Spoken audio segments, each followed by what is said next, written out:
For updates on how the fall sports seasons are shaping up for Hawks and Lady Hawks, as well as cross-country and tennis, we check in with one of the busiest members of our news team, Hawkeye News sports anchor Ryan Garr.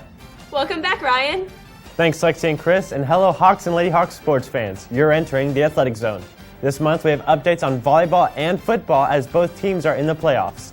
The Lady Hawks have ended district play undefeated for the 19th consecutive year, and the Hawks are district champs for the first time since 1982. We'll have more on the Hawks later as our very own Chris Goose-Futrell joins us from the sidelines. But first, we welcome back Hawkeye News reporter Karen Lopez for updates on the Lady Hawks volleyball season. Karen? Thanks, Ryan. The Lady Hawks volleyball season is on fire as they continue to advance throughout the playoffs. The ladies have dominated teams such as Forney, Mesquite Petite, Maybank, Terrell, Lancaster, West Mesquite, and have gone deep into regionals. With the win over the West Mesquite Lady Wranglers, the Lady Hawks remained undefeated in district play for the 19th consecutive year, improving their 2009 district record to 12-0. The Lady Hawks beat the Lady Wranglers in their final district match 25-8, 25-8, and 25-15. Finishing off district games, the ladies accumulated multiple kills, blocks, aces, assists, and digs.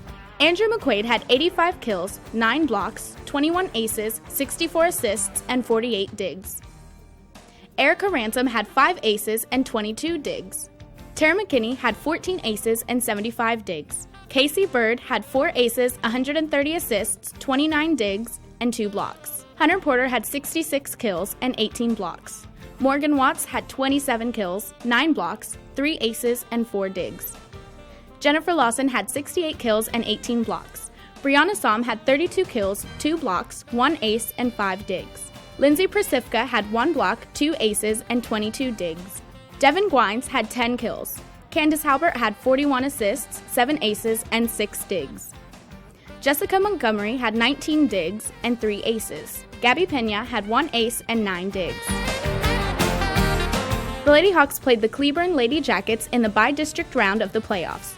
With a little nervous energy, the Lady Hawks jumped out to an early 3-1 lead in the first set. After several Lady Hawk hitting errors, the Lady Jackets were able to fight back to lead 4-3. The Lady Jackets could not handle the Lady Hawks' powerful hitting and well-placed serves, as Red Oak won the first set 25-18. The Lady Hawks went on to win the third set 25-20, as many of the reserve players contributed to the win. Then, the Lady Hawks played the Lindell Lady Eagles in an area playoff game at Wills Point High School. The Lady Hawks jumped out to an early 5-0 lead in the first set.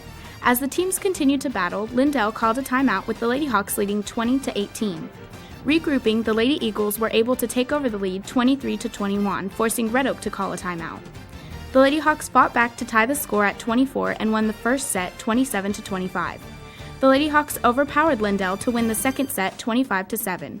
With the Lady Hawks leading 18-9, many of the reserve players got into the action and continued to hammer the Lady Eagles. Red Oak won the third set 25-14.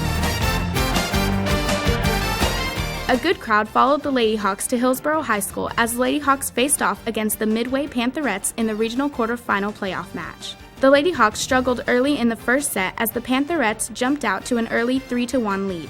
The Lady Hawks fought back to tie the score at 6, but could never mount an attack as they fell further behind as much as 4 points. Behind the serving of Andrea McQuaid and the hard hitting of Hunter Porter, the Lady Hawks began their comeback and tied the score at 14. As the Lady Hawks' momentum increased, so did their lead. With Red Oak leading 19-16, Midway called timeout in an effort to regroup. The Lady Hawks continued to soar as they won the first set 25-22. The Lady Hawks carried this momentum into the second and third sets. In the third set, the Lady Hawks jumped out to a 14-7 lead. Midway was able to pull within 4 points, but the Lady Hawks shut them down, winning 25-18. The Lady Hawks then went on to beat the Frisco Centennial Lady Titans in 4 sets in the regional semifinal playoff game at the Garland Special Events Center. The first set started with the Lady Hawks hitting on all cylinders. Behind great hitting from Hunter Porter and Andrea McQuaid, the Lady Hawks jumped to win the first set 25-11. The Lady Hawks' momentum carried out into the second set as they won the first and second rounds. The Lady Hawks came out in the third set looking to close out the match, but hitting errors caused the Lady Hawks to lose 22-25. The Lady Hawks closed out the match, winning the fourth set 25-18. And finally, the Lady Hawks season came to an end as they lost a hard-fought battle to a competitive Richard Pierce team, 25-11, 25-23, 23-25, 22-25, and 10-15. Hawkeye News would like to congratulate the Lady Hawks on a very successful season. Remember, you can keep up with all the action by visiting the Athletic Zone at www.hawkeye-news.com. Reporting for Hawkeye News, I'm Karen Lopez. Ryan, back to you.